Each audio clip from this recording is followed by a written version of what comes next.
everybody? It is Monday, August 7th, 2017. This is Radio Tokyo. I'm here, Nick's here, and Nick, I think after 2 years we need to find a new possible intro for the show. Because that whole, I know I've pointed out, but the whole "I'm here, you're here" thing is little weird because we all know that you're here. I guess I don't know, but yeah. Anyway, um, God damn it. But why mess with success? I don't know why it meant success, Nick. But anyway, I do want to point out one very important thing before we actually get to the show, and that today is a spoiler warning. Spoilers! Yeah, so yeah, you hear the dragon roar? The thing that Nick talked entirely over. Let me play it again, just for added emphasis here.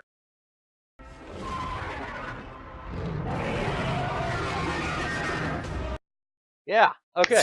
Spoiler. See, what I was trying to do was say what the dragon was telling us, which was that it was yelling spoilers.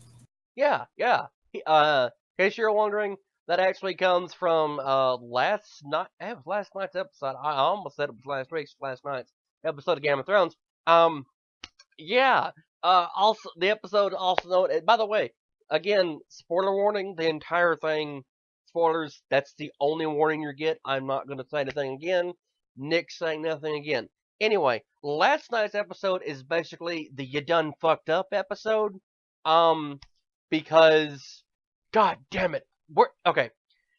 Do we want to start there, or do we want to start with my latest thing to bitch about, Nick? Just to give everyone like a few moments to relax and get ready to just hear some amazing things.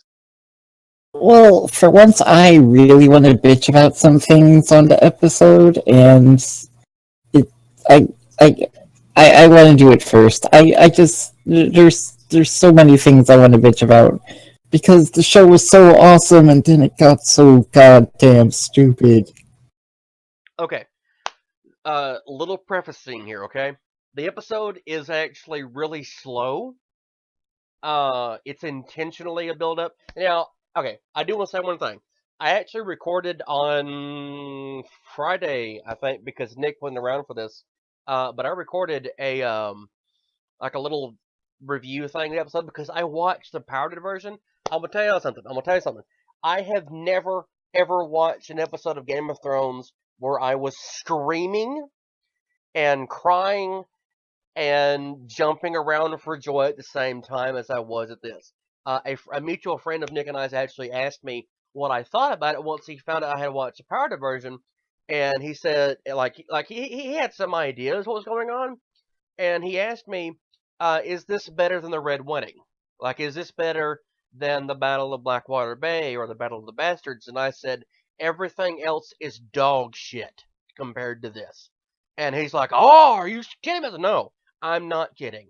And everything else, indeed, in fact, undeniably, was dog shit compared to last night's episode, okay? See, the problem wait. See, I would agree with you completely if they didn't screw up the end so much. I'm sorry. We'll get to that. Mad. Let me finish prefacing here. Mad. Let me. Shh. There's some things that people aren't aware of that happen. Okay. Anyway, prefacing, continuing. Okay, like I said, I watched it pirated. It was actually 20 minutes shorter because it was sped up. Really kind of a grainy quality. Last night, god damn it, it was amazing. As many of y'all know, my mother is also a Game of Thrones fan, and I actually watch it with her. We watch it in different rooms, so that way if we react to something, or like if one of us can't watch it, we won't spoil it, but we still do, like, it's one of our favorite things to watch. And something happens when your nearly 70-year-old mother is screaming, "Motherfucker!" at the top of her lungs in the house. God damn. Okay, but anyway, last week's, and by last week I don't mean last night, I mean last week's. We had Elena Tyrell go out like a fucking boss. But that basically set up what happened. That was the meeting between Jon Snow and Daenerys Targaryen, and Elena had previously kind of goaded Daenerys into being. I almost said Danny, and I hate when people call her Danny, but anyway, people kind of like Elena kind of goaded her into doing the be a dragon thing. Okay, so last week we get that kind of little extra push, and then this week it's like, you know what, fuck it, I am a silver-haired dragon riding member of the Targaryen family. I'm going to live up to the family words of fire and blood. Well, So, uh, well, I just want to say something. I'm Wait, prefacing. I'm wait, prefacing. wait, God wait. damn it! I just want to say one thing here. I just want to say one thing here. She doesn't go fully with what they told her to do. She doesn't go burn and raise a city. So I know, I have to but give her credit for that. that's still the preface thing. Damn it! Shut up. Okay. Anyway, what Daenerys does is she decides, because she's not going to attack King's Landing. If you had only waited one moment, you would have heard it. Anyway, she doesn't want to attack King's Landing because she realized, she's not stupid. Okay, she realizes the word Targaryen strikes fear in people's name because the last Targaryen was an asshole who burned people alive for fun, and Jaime Lannister conveniently stabs him in the back, whatever. Anyway, that's how I became a Kingslayer. Ta-da! Anyway, um, okay. She realizes that she cannot and will not burn King's Landing to the ground, because it will make her look bad. People will not want to willingly side with her, and that's her entire thing. Like she's basically the Abraham Lincoln of this world, except she's never accomplished another goddamn thing other than freeing slaves and looking beautiful. And that's it. That's all she does. Um, like every speech she gives is "fight for me, I will free you." Like that's all. That's literally all she has. And the entire time, she's like, "Well, I've got 3 dragons," and everyone's like, "No, don't use the dragons. You can't do that." Except for Olenna. Olenna, the old that like Jesus. I kind of wish they hadn't killed her off because she's amazing. Like she's the only one who has any fucking common sense. Daenerys is a She Targaryen. Daenerys has got Elena 3 full-grown dragons. Okay, so what Elena might be my favorite character. I'm just saying.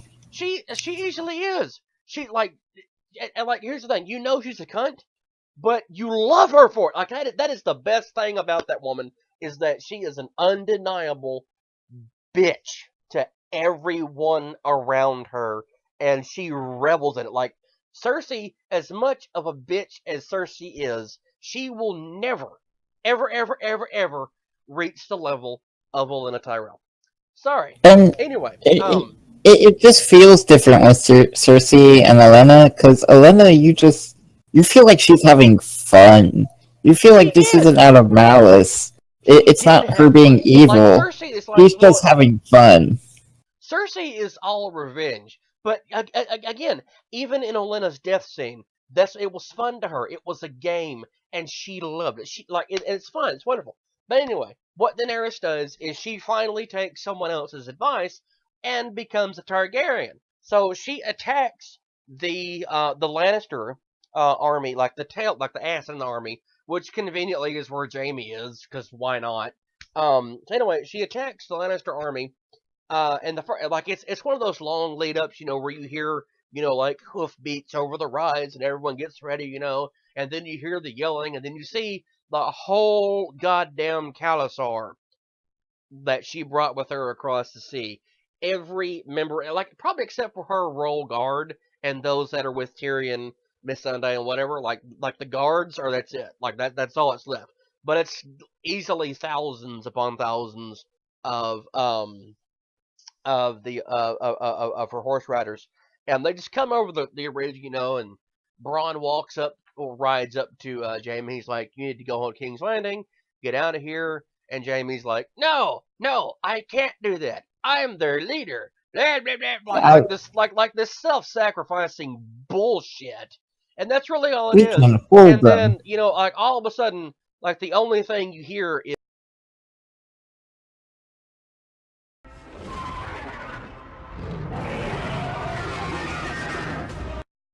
And then it sets in. It sets in. They're going to fucking die. Like, it's like that. It's like that moment, and that's the whole reason for the dragon. noise, by the way. That's the whole reason. Is just so I can make that point. They're watching it. They're like, "We're gonna win. It's fine. We can handle it." And then Drogon just roars, and they look like damn well he's about to say something. And then like what you're seeing on screen now, which has been there for a while now, is Drogon coming out of the clouds, and it's like this oh shit moment. It's like, oh, um, have we fucked up? We've possibly fucked up now. And like it actually reminds me of the whitest kids you know skit with what happened to Abraham Lincoln, where he's sitting there in the balcony talking to John Wilkes Booth. He's like, "You fucked up. Now you fucked up. Now you have fucked up. You have fucked up now." It's like that skit was playing in my head the entire time I'm watching. I'm like, "Oh yeah, yes, yes, it's amazing. It's great, wonderful." Anyway, what happens? Is that Drogon flies in, and Dany, of course, why did I call her Dany? Daenerys says, her, like, the word that everyone that watches Game of Thrones is fully well aware of what it means, because there's the episode where she burned the slave masters when she bought the Unsullied and freed them.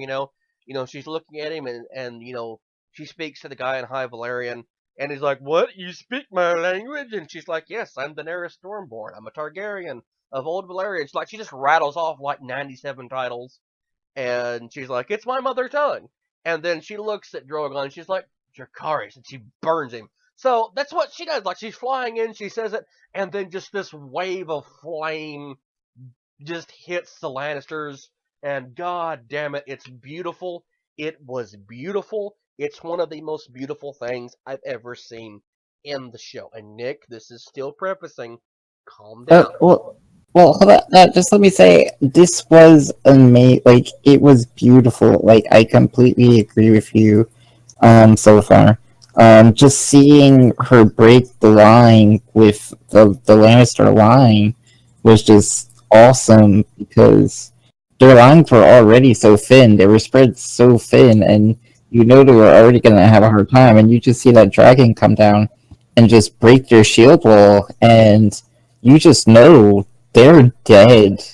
There is nothing they can do. They are just gone. But see, here's the thing. I wouldn't say that she broke their line as much, and y'all can bitch at me if you want to about this. I would say she raped it. Like, this was a forceful intrusion through their lines that has never been seen before in Game of Thrones, except the last time there was a Targaryen riding a dragon that was shooting fire. She obliterated, like, she blew a path through the Lannister lines that was wide enough for, I think it's like two or three of the Khalasar was able to ride through, shoulder to shoulder. Like, I just, think it was more like 5.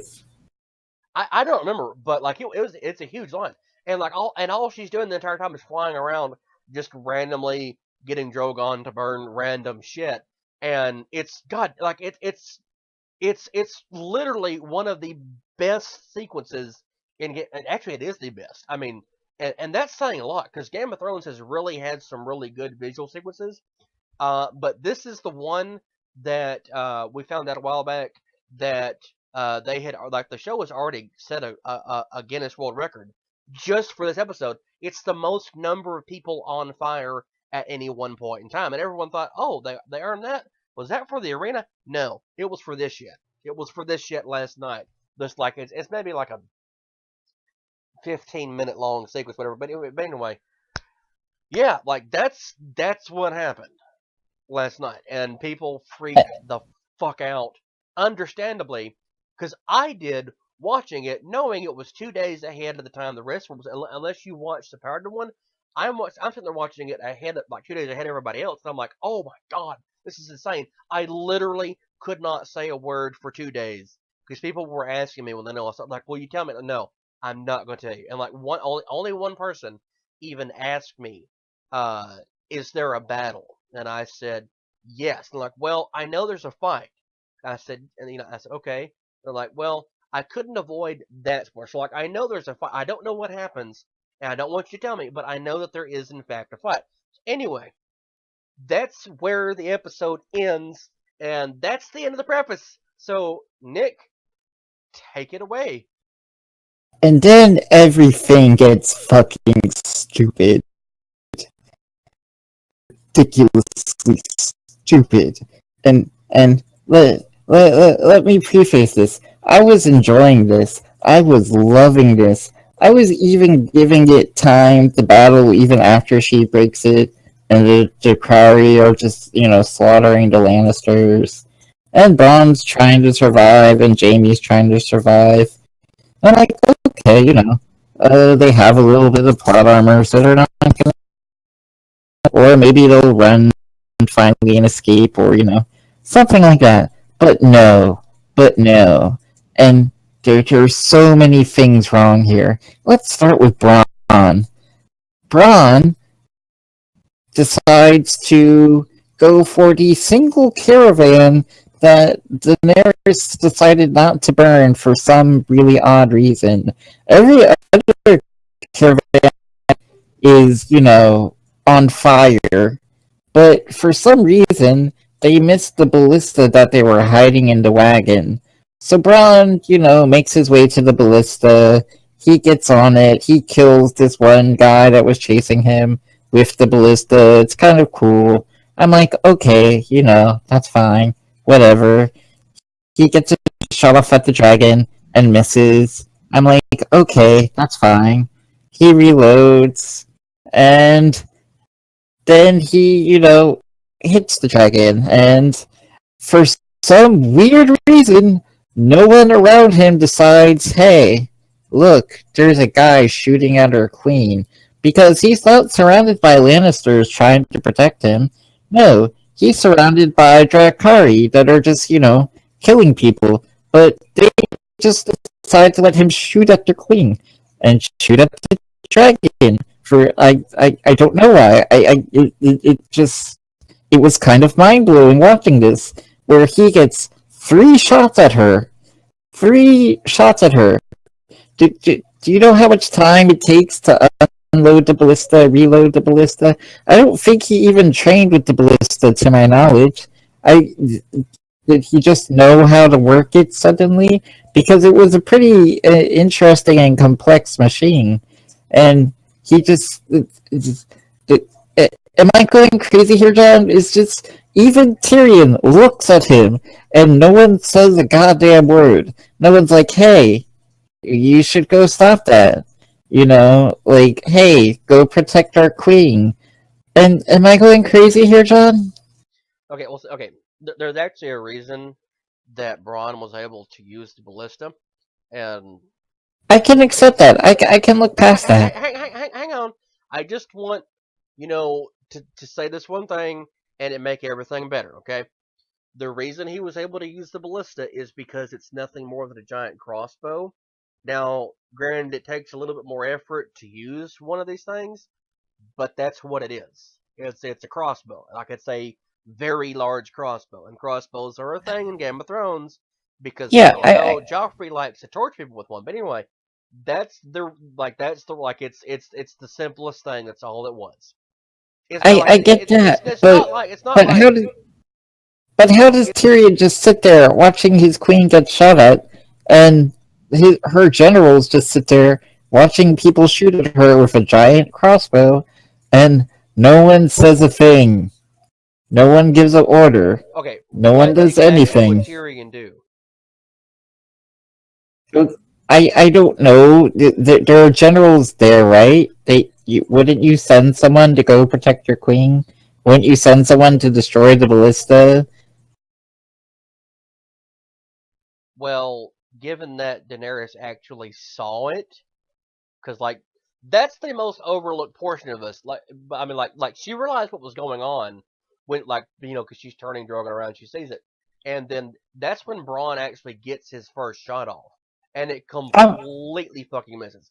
It misses, and in the time that, and now I have no idea how far away Drogon was. I have no idea how fast a full-grown dragon can fly, but I would assume it's fast. Like it's fast enough that she was within breathing range of being able to actually attack someone within maybe a minute, and a ballista that size can probably get off two shots a minute.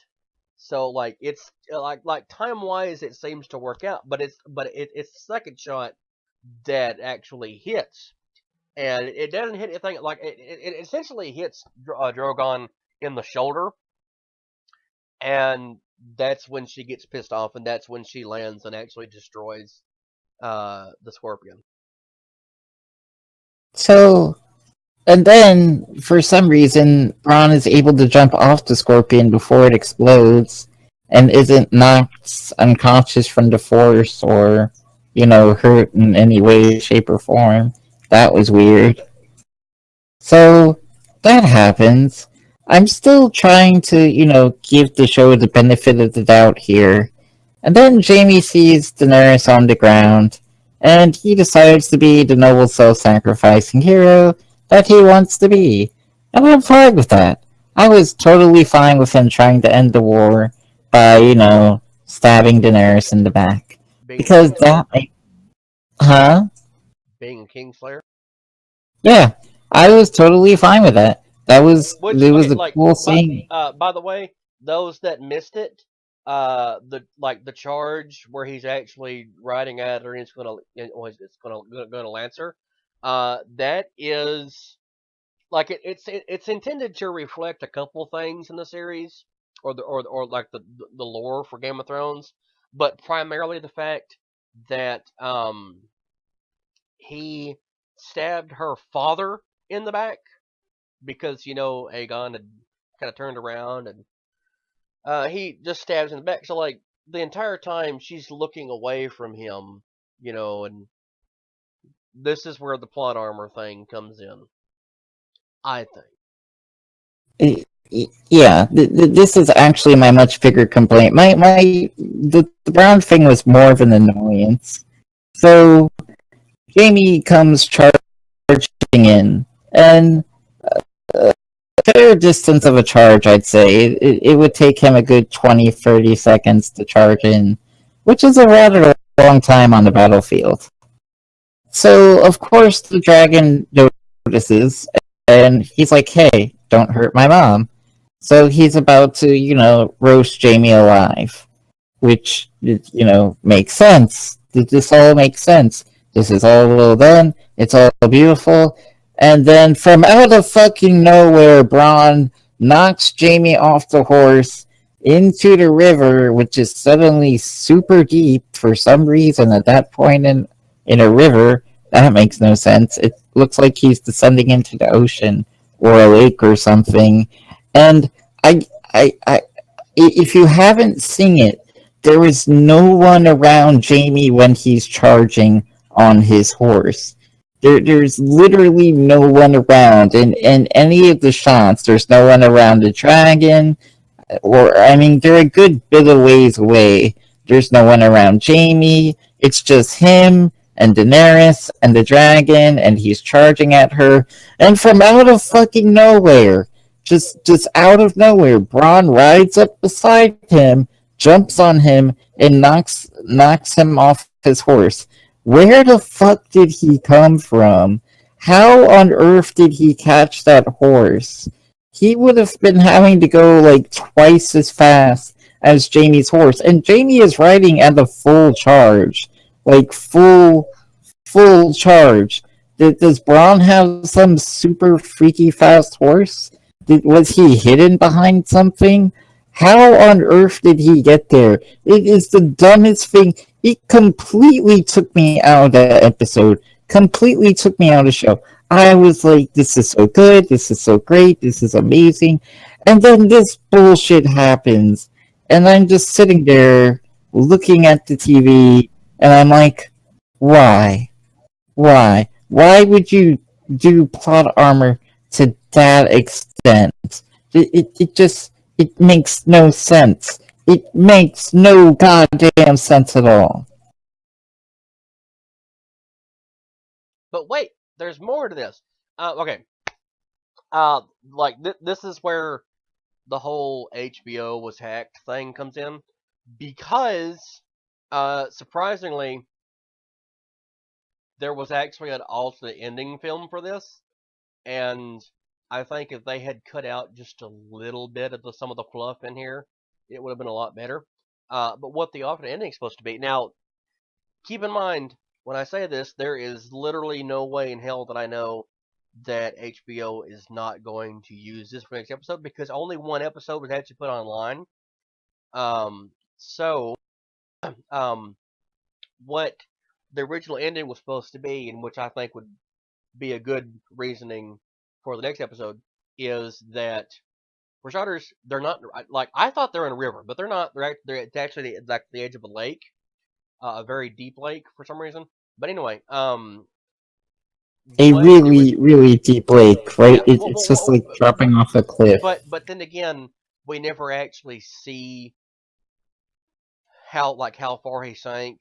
Like you know what I mean? Like it could very easily be that he's only in about 3 or 4 feet of water, and it just looks like that because it's a slow thing. But anyway, that's No, that's stretching it too far. I'm well, sorry. I mean, like it's fine, whatever. Anyway, I can only suspend my disbelief so much.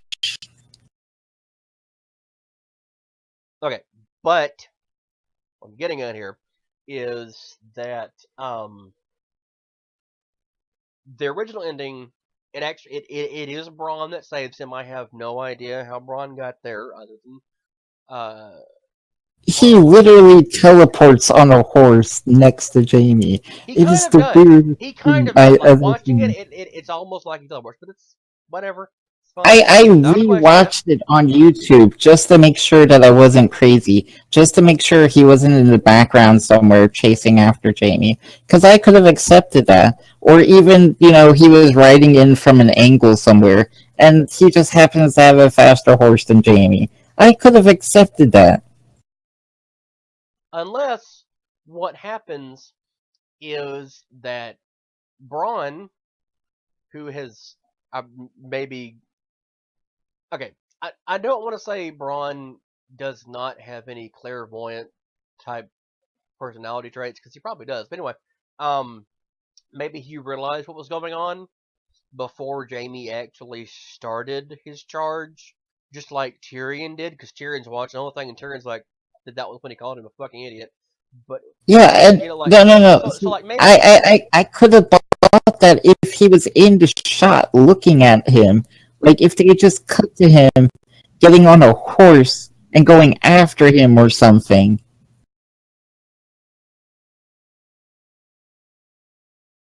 it would have been cool, but we got what we got.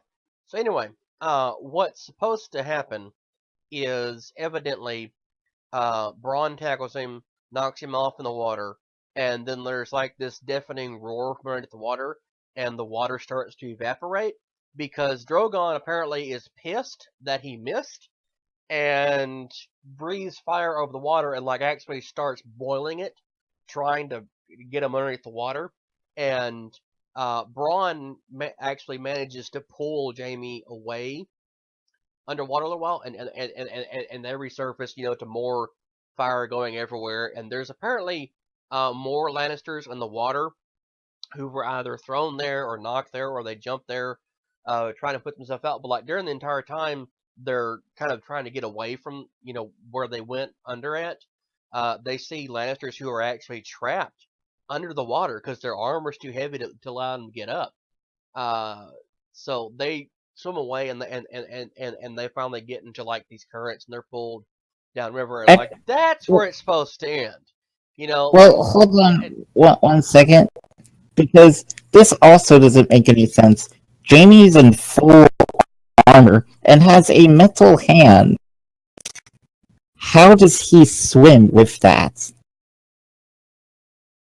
I just told you, Braun actually pulls him away.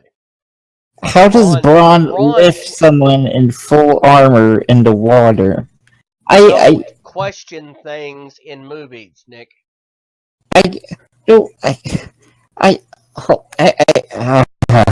It just pisses me off because I get wanting to be heroic and having some stupid heroic scene. I can suspend my disbelief to a certain amount. I get Jamie charging in after a dragon. I get Braun heroically trying to shoot down the dragon. Those are cool things, but you have to do it with some semblance of logic.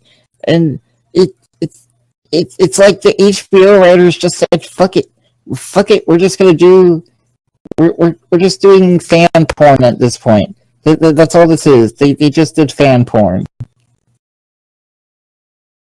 as opposed to actual These porn. are now superheroes. These are now superheroes, and they can do anything apparently.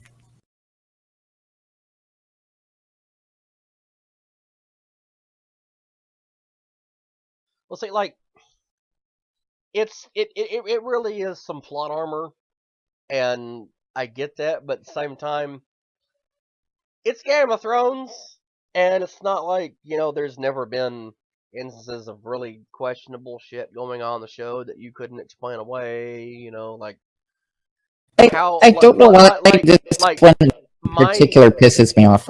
I really don't. okay, But like for okay, some like reason, this one pisses me off.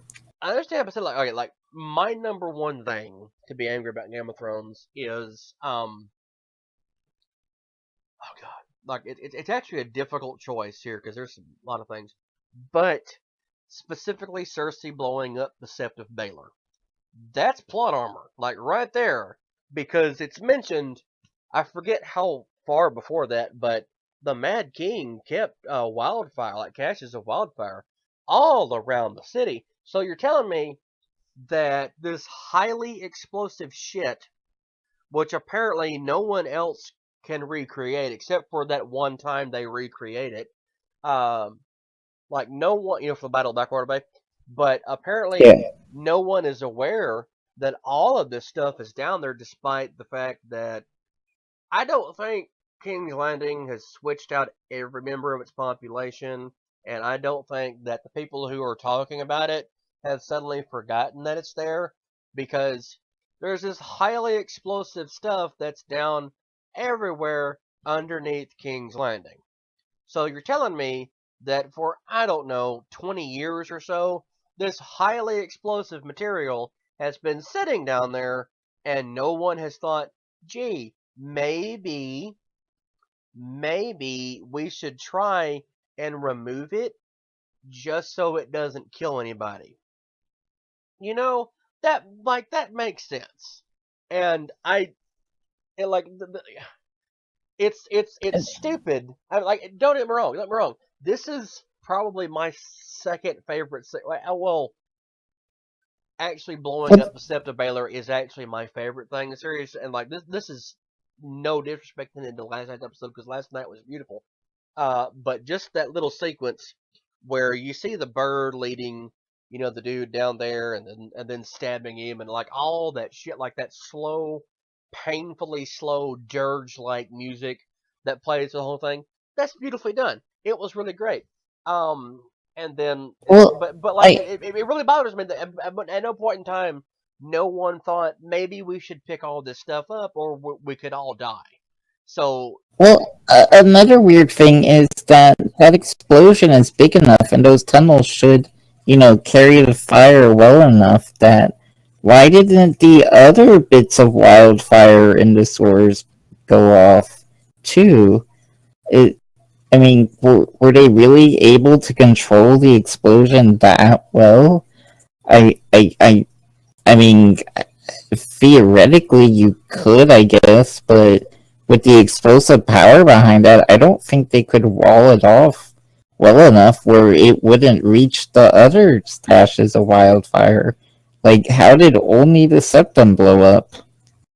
unless it's under specific places, which don't get me wrong, that it's a possibility that it's under only very very specific spots of King's Landing, but that would I mean, mean in order for it to be used, someone has got to go blow it up.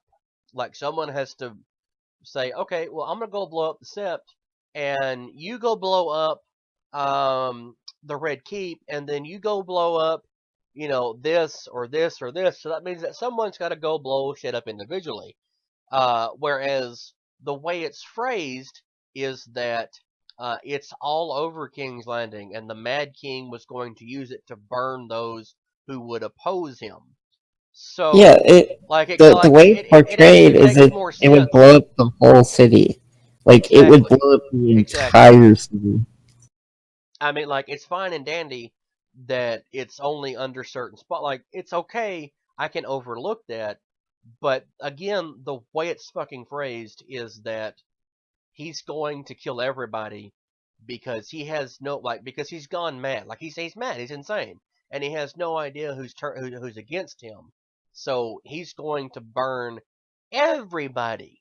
So why only have it underneath specific spot? Like, it didn't make any sense given the way that the Mad King is described as an individual, like a crazy individual who wants to burn people. I mean, was he really not that terrible of a person? You know, someone who roasted human beings alive in full suits of armor for his own amusement. You know, was he really not intending on burning people alive? Like, at some point in time, you know, well he was mad. Like, he was obsessed with fire. You know, and like, it's people talk shit about him all the time, but then you find out that his one thing that he had going for him, which was the very realistic threat of destroying all of King's Landing, is, well, it was a few buildings. It's a few important buildings. And still, at no point in time did anyone think to actually go down and remove it. And no, like literally, no one thought maybe we should remove it because someone put it down there.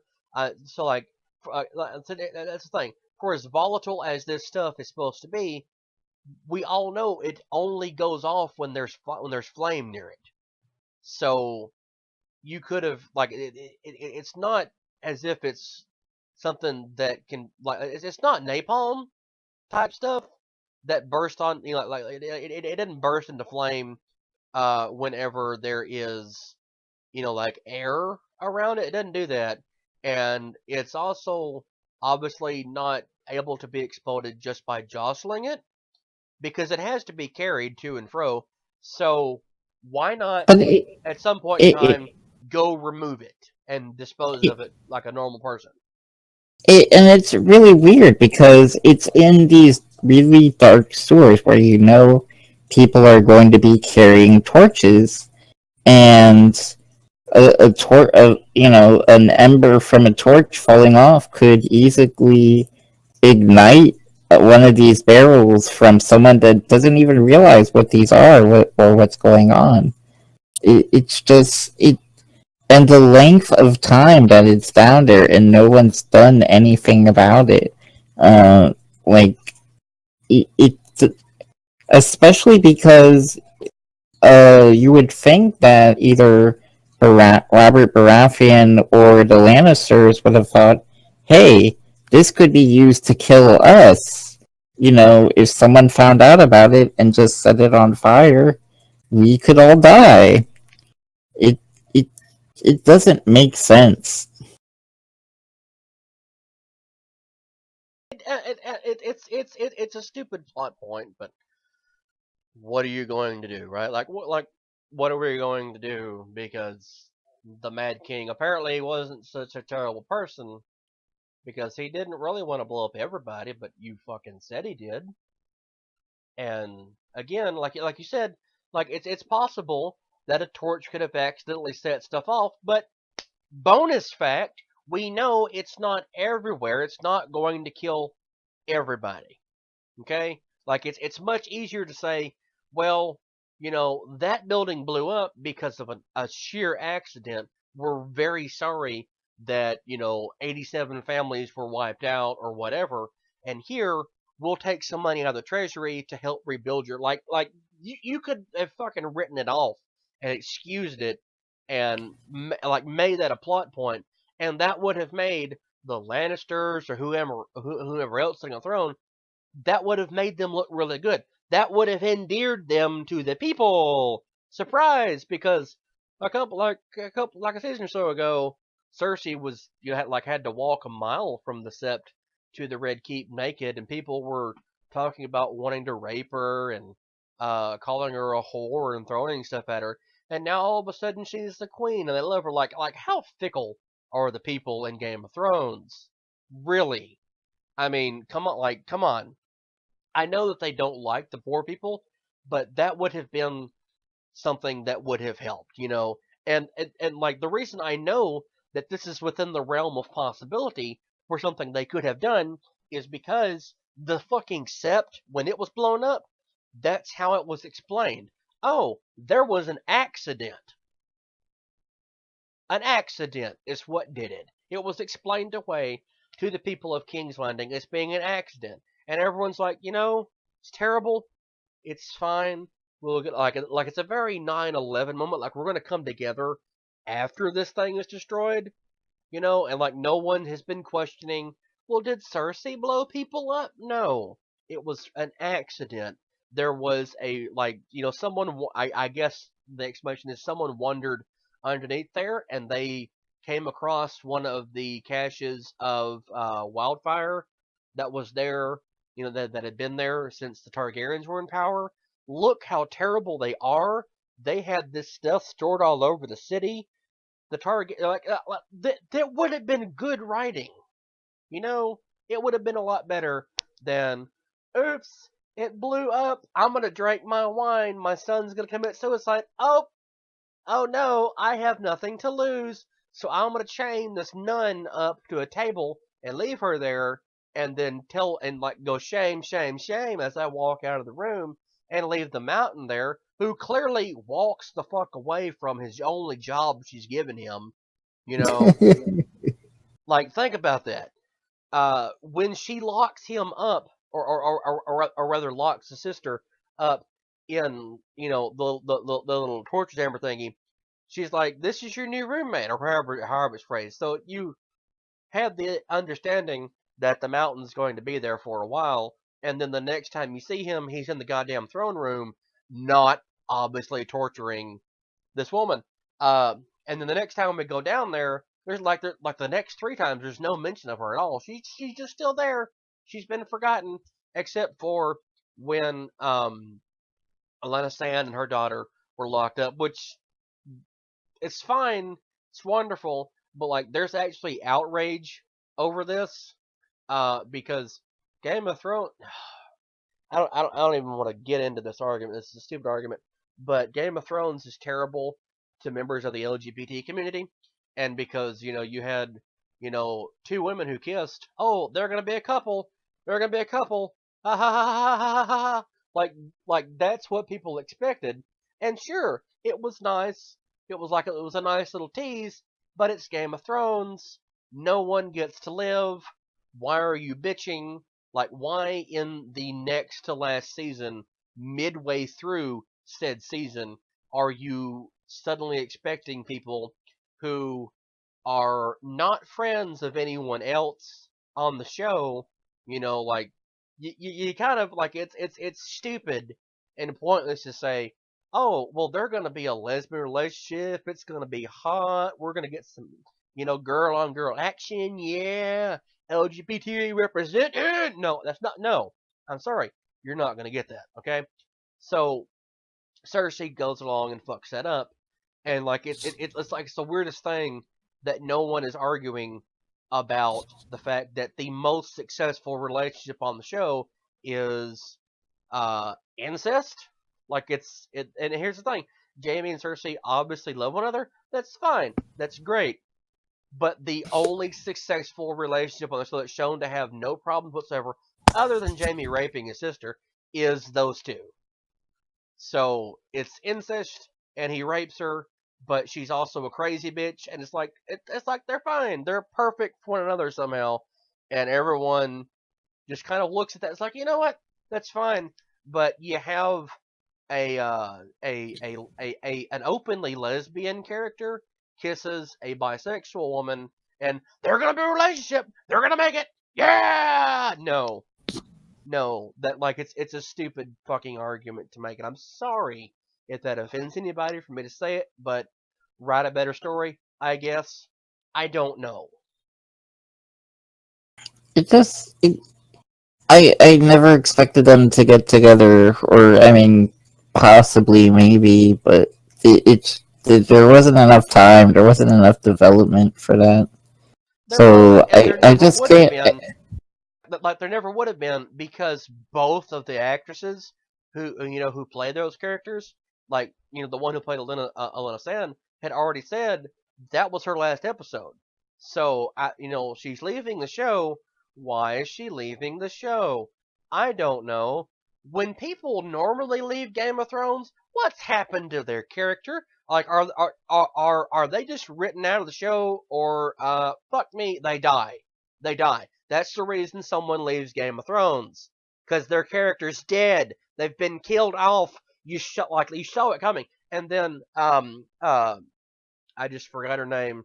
Um, the Greyjoy daughter. What's your name? Nick, what's her name? Oh, I forgot. Yara. That's it, Yara. Um, she hadn't confirmed that any episode is going to be her particular last one, but she's the one who said that there was never supposed to be a relationship between these two. Like, the kiss was just a random thing that They apparently were they just both having decided fun. on. Do what? They were just having fun. Yeah, that's literally what happened. They decided in that moment, hey, we're flirting, we're kind of hinting we're going to hook up. Like, now here's the thing. If they hadn't have kissed, would it have been more tragic? Probably, because you would have absolutely been denied seeing that relationship. You would have entirely been denied it. So that little, we're flirting. How much further can we take this? We're talking about a foreign invasion. They kiss. Okay, you got it. You got what you wanted.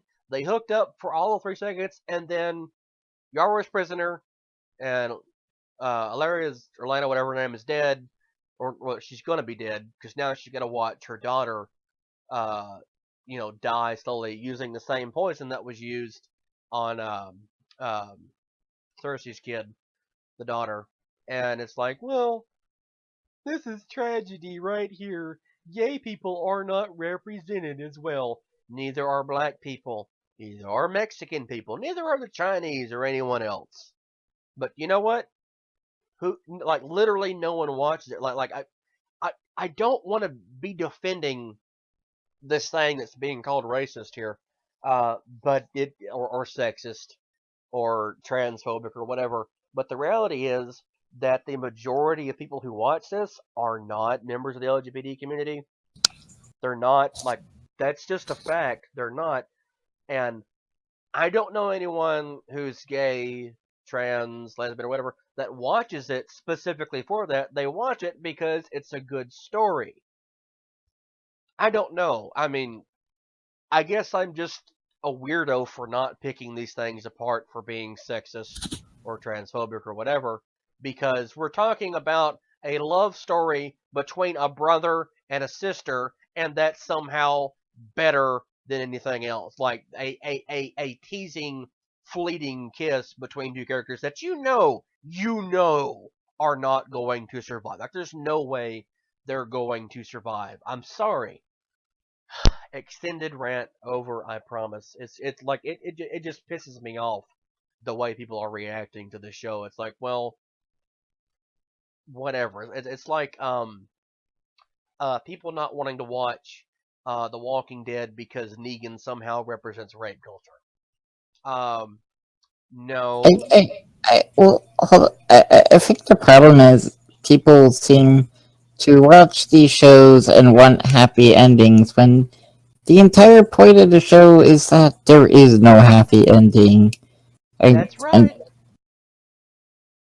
it's like, okay, maybe at the very end of the show there might be a somewhat happy ending, but until that point there is no happy ending. I'm sorry, people. The fact that they were even represented there for however long, and you had the gay king for a second, and I mean, Yeah, yeah. there's That's another been thing. That's another representation. thing. So here's the thing. Here's the thing. The other argument is that it's anti-LGBT. No, a main character was a homosexual. Okay, get like main person.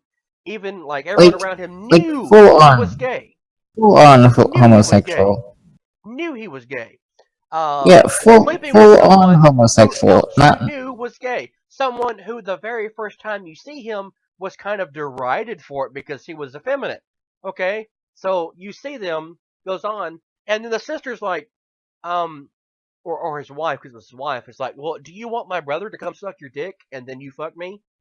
Okay, that's fine. Like everyone's fine with the idea of a brother and sister fucking the same man, but we can't have anything else going on. Oh no, because we can't have gay characters. Blah, blah, blah.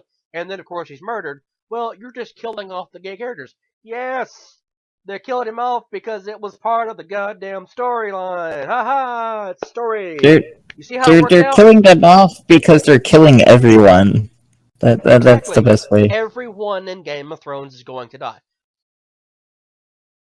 Like I actually knew that before I ever even watched the show, because I had a friend, actually my ex-girlfriend, one of them, who was excited because she was getting ready to watch it, and she said the name Game of Thrones. I said, "Oh, isn't that the show where everyone dies?" And she got so mad at me that I would say that. She's like, "Well, why are you trying to ruin it for?" I'm like, "I'm not trying to ruin it. Everyone knows about Game of Thrones. You die. No, literally no, and like it's truth. No one makes out of Game of Thrones alive. That's the point of the show. I mean, like I'm sorry to the less than 10% of the population that is any member of the LGBTQ community that feels underrepresented on the show. I'm sorry to everyone who is black and Asian and everything else that you feel underrepresented on the show.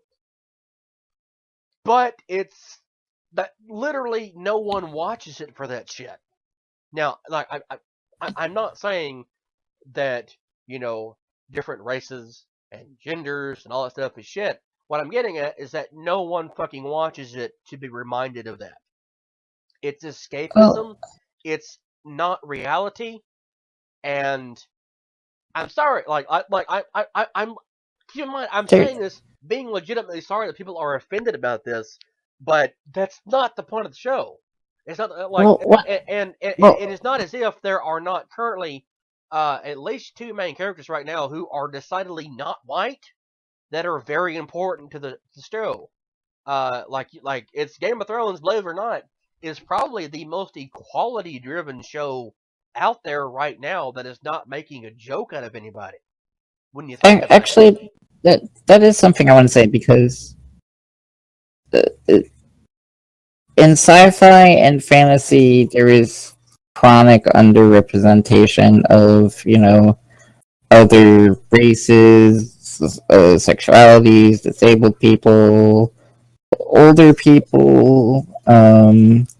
Just the list goes on and on. And that's primarily because these genres are written by European descended people looking to appeal to young adults and teenagers and kids. And that's just the way it's been. Sadly, that's not to say that it's right, or but that's just playing how it is, and it's not to say that we can't do better as the world becomes more global and more inclusive, things like that. But I'm not going to hate something for not having a diverse cast. But I actually do think that Game of Thrones has one of the more diverse cast, one of the more representative things um, that has been in sci-fi and fantasy.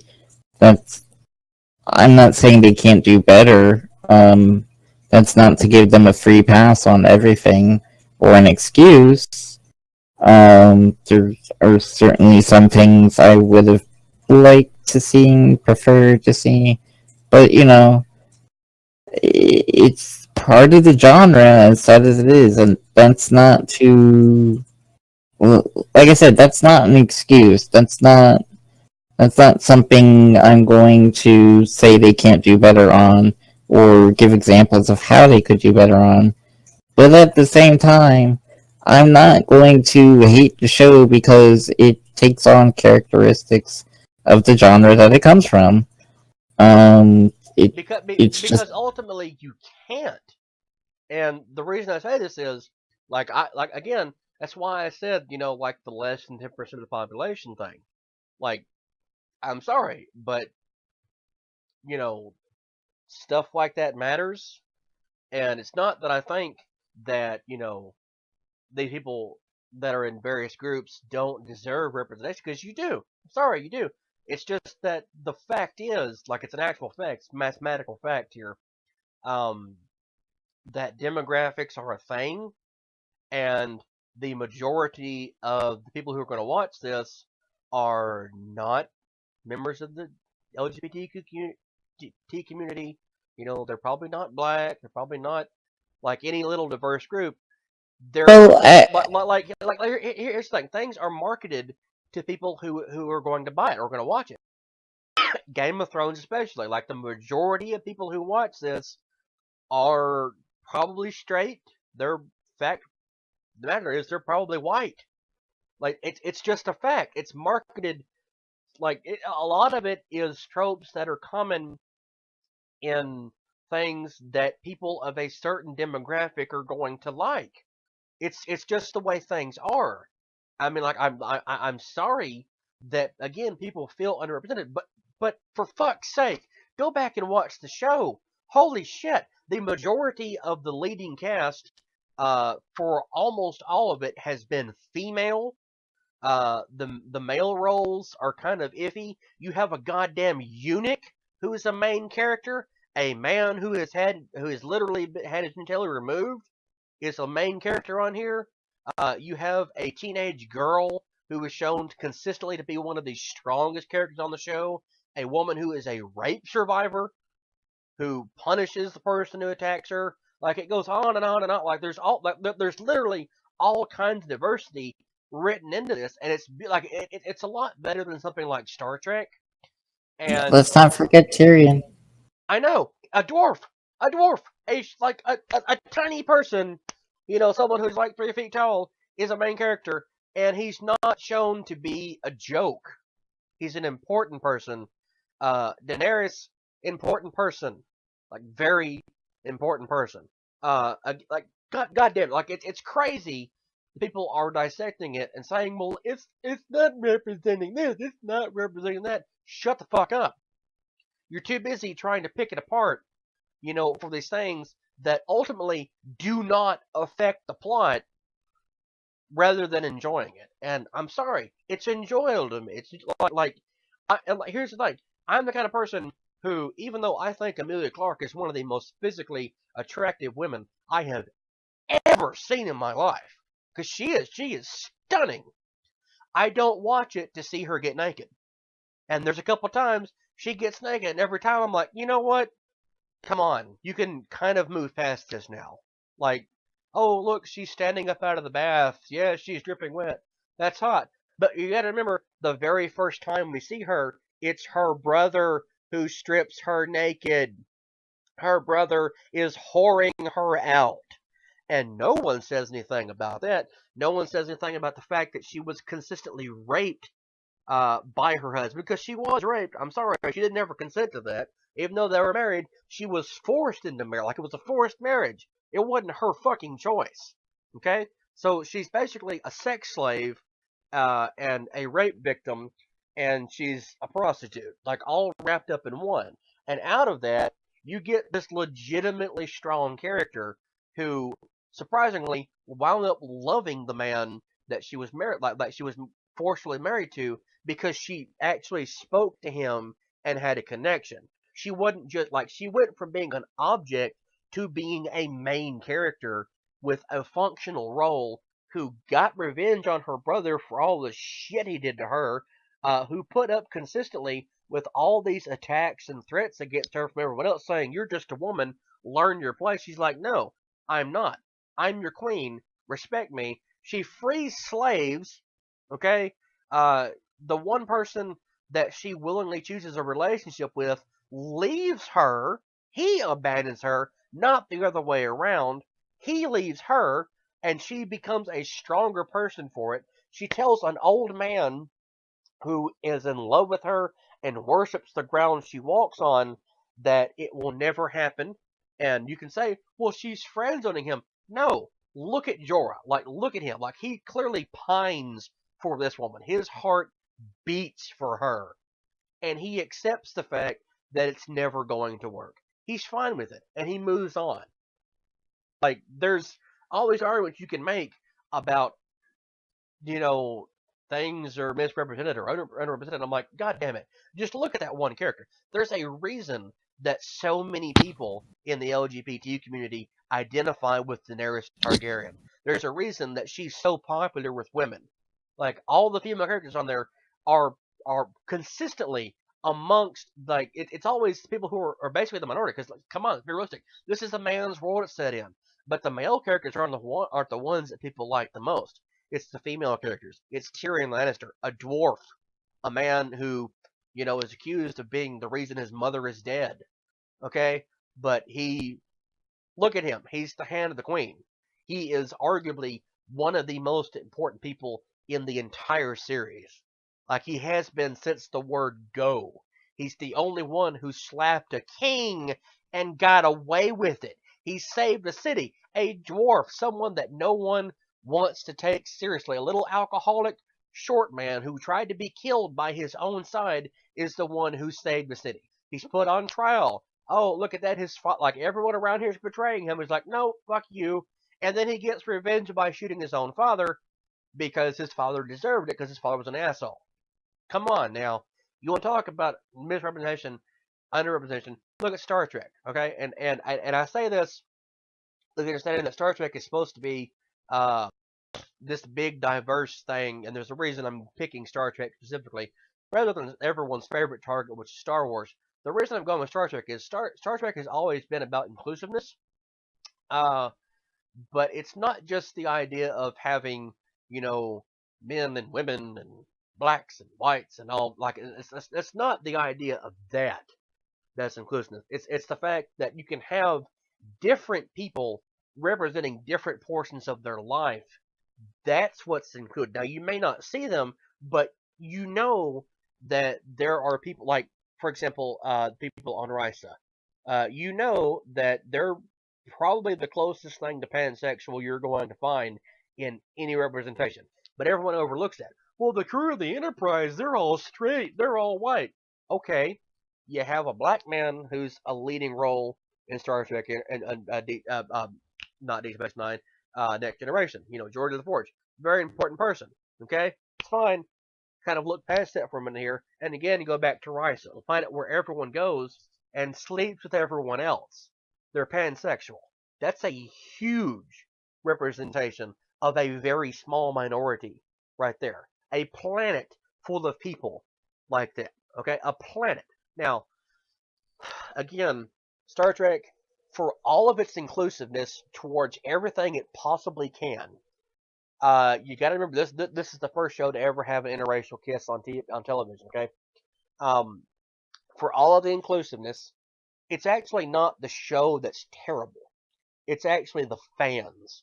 And the reason I say this is because um, uh, William Shatner recently said something on Twitter, because everything happens on Twitter. He called someone a snowflake, and because he called him a snowflake, he is automatically a member of the alt-right. He's a Nazi. He's a Trump supporter. He's what's wrong with the universe. And then there's the final thing about him is that he is betraying the legacy of Star Trek. No, he's actually not betraying the legacy of Star Trek because Star Trek is about inclusiveness, even of things that you dislike. Like that's the whole fucking point of Star Trek. Even Gene Roddenberry's like it's these different ideas and viewpoints, and everyone coming together for a common goal because you realize, oh hey, even if we have different, like Nick, you and I have obviously have differences over a lot of things, but yet we're still able, you know, to come to this agreement over almost anything because we can talk about it. It's those differences that actually make you stronger. It's not that everyone is exactly the same. And the thing is, William Shatner's character James T. Kirk is consistently shown to be one of the most sexist individuals. He is a chauvinist, and he's kind of an asshole to everyone around him. And it's a consistent thing about him. And everyone loves James T. Kirk because look what he did. Yes, he slept with a lot of women. He has a bastard son.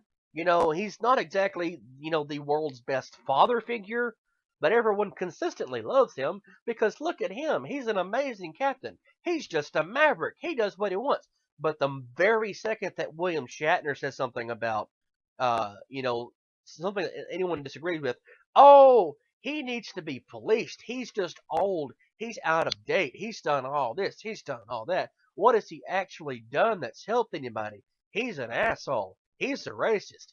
He's a bigot. No, you are the racist, the asshole, the bigot, because you don't want to realize he is William Shatner. He is the one of basically the reason that Star Trek is still around is because he helped to make it that popular. It was his success that helped make the show what it became to. And then and then like the fans started adding stuff in, and it was great. It's wonderful, but the idea of inclusiveness is entirely lost whenever anyone at all says that someone is wrong and they need to be taught this, and though they should be ashamed for it. Like, you completely lose the inclusiveness, and it's bullshit. It's utter fucking bullshit that a series that is held up to this standard of being all inclusive is all of a sudden being betrayed because people don't want to be inclusive. And I don't want to sound like a jerk, but I'm kind of tired. Like, I'm really tired of that kind of argument being made about TV shows. Watch the shit for enjoyment or don't. Like, just for fuck's sake, quit trying to put your political mindset or your feelings or whatever onto these shows, because you're just not going to get what you want, damn it. I'm sorry, you're not going to get it. I I get where you're coming from, but to a certain extent, it it's just I think the main argument that the people are trying to make is that people of different backgrounds do like these shows, of the LGBT community, um, minorities, black people, Asian people, Latinos, um, and they want more representation because they want to connect with these characters better. They want. I know a lot of people that are black or Hispanic or whatever, and they like these shows. They really do, and they want to feel like they're part of it. And I totally get that. I understand that a lot. Um, I can understand how it can be wearing to constantly hear these arguments, but I think the main point or the main thing that I'm seeing is that I've seen shorts of fan made or I guess amateur made shows or series that are very diverse, that are take on African mythology or Asian mythology or something else, and they're really great shows, and I really wish they would be uh, on TV, on HBO, on Netflix, and these other various things. And I think that there shows that people outside of those groups would like too. And I think that's the most important thing here, is that we only tend to see on TV these shows with white people, basically, and straight people. It's not necessarily the show's fault, per se, but it would be really cool to see more shows with primarily black cast, or Asian cast, or Latino cast, or LGBT cast. And these shows could be successful, but they're not given the shot because of the reason that you gave, which is that these shows are primarily made for demographics. And what people know will sell. That's what the networks are always going to go with. They're going to go with what they know sells, and they'll move the diversity meter very, very slowly. because they're scared of making a really big show and that it flops. Um, and that's why I think things like Black Panther are so important because everyone is excited about it. From what I'm saying, I mean, sure, there's the haters and the racist people that are yelling about it, but from what I've seen, uh, I would say like 90% of feedback has been super positive, if not more. Um, I don't necessarily want Game of Thrones to change what it's done, but I would like to see more shows that are different. If that makes sense. It does make sense. Like, here's the thing. I'm like you. I wouldn't mind the more represented, the more representation type thing. I kind of forgot what I was saying for a second. But anyway, um, there was this big argument made about Star Wars Force Awakens because we're going to have an independent female character who don't she don't need no man, and then you're going to have a black character. Okay, the second black character and the third leading lady in Star Wars is what you got, and it's so much better than the rest of it. Ha! No, it's kind of not because you've already had Leia, and then you had Padme in the prequels. Okay, both of them are like I don't know anyone who when they're like if you say who's your favorite female character in Star Wars, I really don't know a lot of people who say Rey. I really don't. In fact, nearly everyone I know who's a Star Wars fan that really watches it, they kind of think she's annoying. And I would disagree with that. I don't think she's had enough time to develop. I obviously would pick Leia first because she's had her story arcs, and we've seen her be awesome for so long and do so many things. But I didn't think Rey was annoying. I didn't think she was a terrible character or unlikable. I really enjoyed The Force Awakens. I thought it was. I still think it might be the best of the Star Wars, at least the main storylines. it's not bad. And like here's the thing. I don't mind Rey. Like Rey's a pretty interesting character. And you're right. She hadn't had that much time. But just looking at that movie by itself because well, I can't look at it by itself because there's already I guess it's a promise or a threat. I'm not sure. Whatever. But anyway, there's this notion that the Last Jedi is going to have some throwbacks to Empire Strikes Back. Okay, so this is supposed to be A New Hope, what we're getting in Force Awakens, and yeah, it's basically that. Like they just remade the movie and didn't want to call it that, and that's fine. Which in a lot of ways makes the prequels better. Sorry, but it does because the prequels, even though they have commonalities in there, you still get a complete story arc for important characters, But again, I don't know anyone who's like Rey's a great character. It's like no, it's Leia.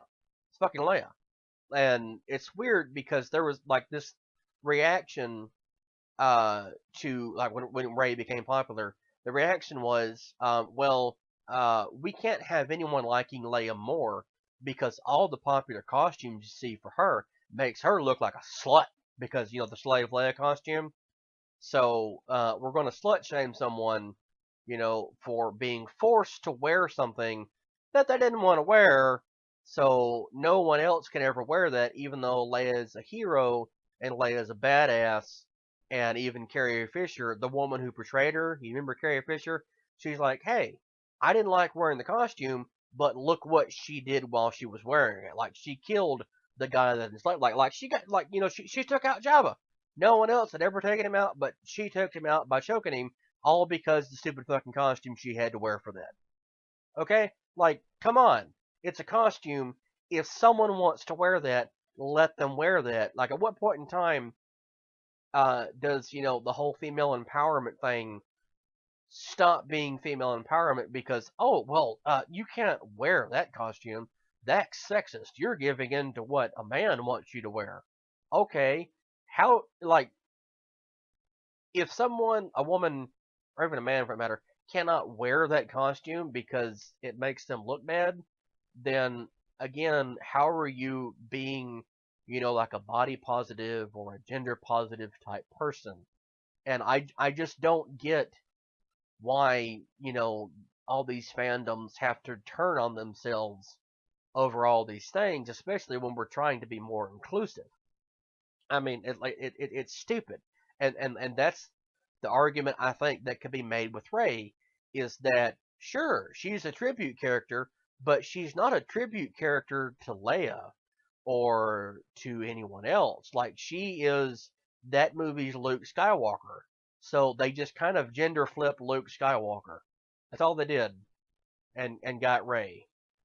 And she's supposed to be a hero. Well, she's a hero that's ripping off an already well established character. And it's kind of like the Ghostbusters remake, where it's like, oh yeah, it's a great movie. Feminism is awesome. Yeah, women are cool. Female empowerment. Yeah, down with with patriarchy. And it's like, no, you're watching, like, you're celebrating a movie that is a ripoff of an already established story that everyone loves, and like it's kind of hard to dislike it because it's a really good movie, a really good story, and that's why it didn't do so well. And everyone's like, well, you just don't like it because you don't like women. No, I don't like it because I don't like it. You know what I mean? Like it's stupid. I'm sorry to say that because I know that's gonna hurt someone's feelings that I didn't like the Ghostbusters remake, but I actually watched it like 3 or 4 times before I finally decided no, I can't find anything about it I enjoy. Well, I'm the sorry. new well, I okay. I think comparing The Force Awakens and the new Ghostbusters movie is a bad example to me because I think the new Ghostbusters movie is bad. Just it's plain bad. Um, they really missed the mark from the original Ghostbusters movie. The humor is just off. The storyline rips it off too much, and it I when I look at The Force Awakens, I think they did a good job. It's obviously a remake of A New Hope, and I get why some people don't want to or don't feel as strongly about it because it's a remake. Because we have grown up with A New Hope, and we have grown up with the original series and the prequels and that sort of thing. I get why people might not like A Force Awakens as much as the other movies. But in my opinion, they are actually better movies. They're or I'm sorry, it is a better movie rather. We have to see the rest, of course.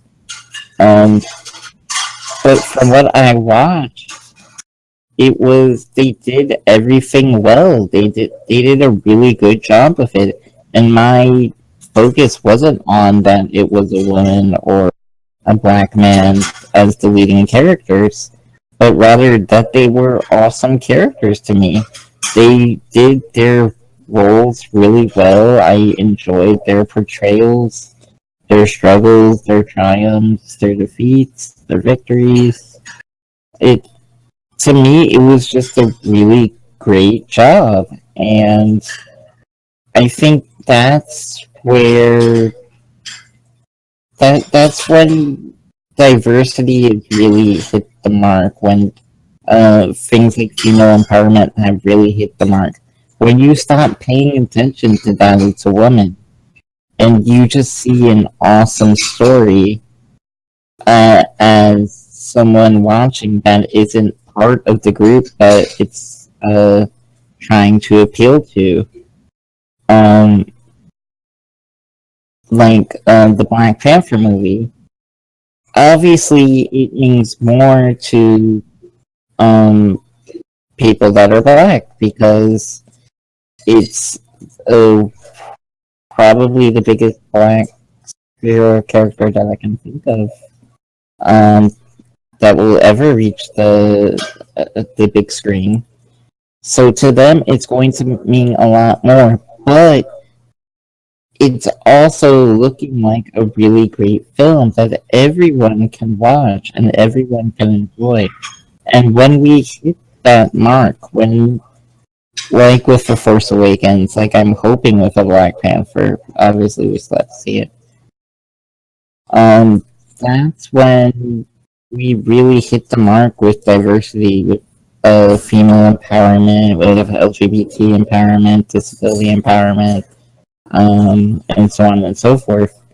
When we just watch these things and they're great films, they're great TV shows, they're great characters that we want to relate to, we want to be like. So to me, I I know it can be wearing, I know it can be grating, I know sometimes we just want to watch the shows and just enjoy them because that's the point of watching the shows, to enjoy them. But I don't think that we can forget how important diversity is and how amazing it can be because I really do think a lot of these new shows that do have this diversity, that do have this female empowerment and LGBT empowerment, disability empowerment, are in many ways better than the things that we grew up with, and I'm really happy about that. I don't know. I don't think we're gonna actually be able to In fact, solve I have the a problem. great example.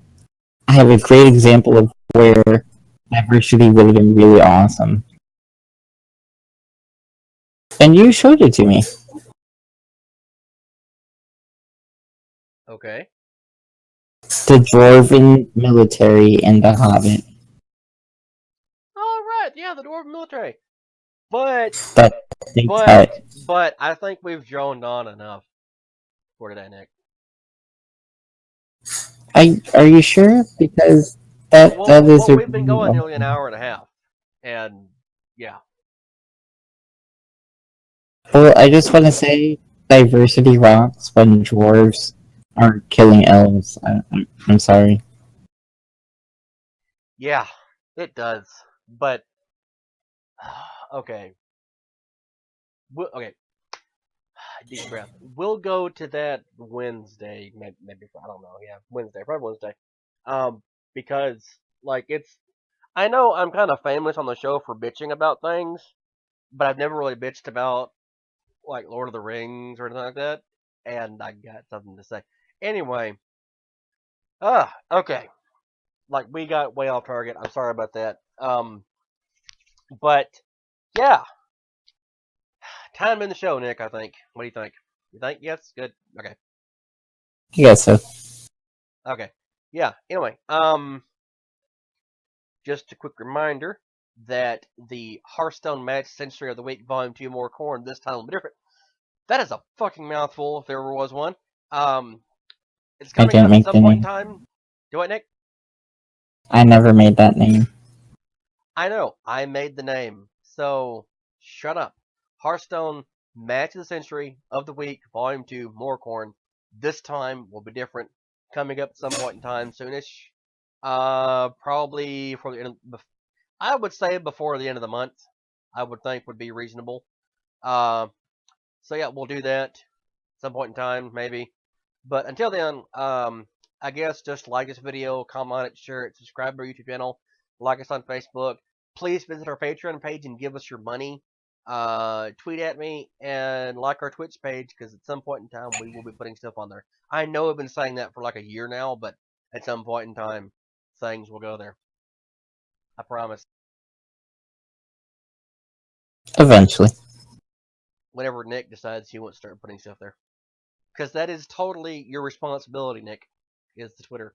I'm not Twitter, I'm sorry, the Twitch. I never agreed to this. I know you didn't, but I told you, so there you go. Goodbye, everyone. Bye, everybody.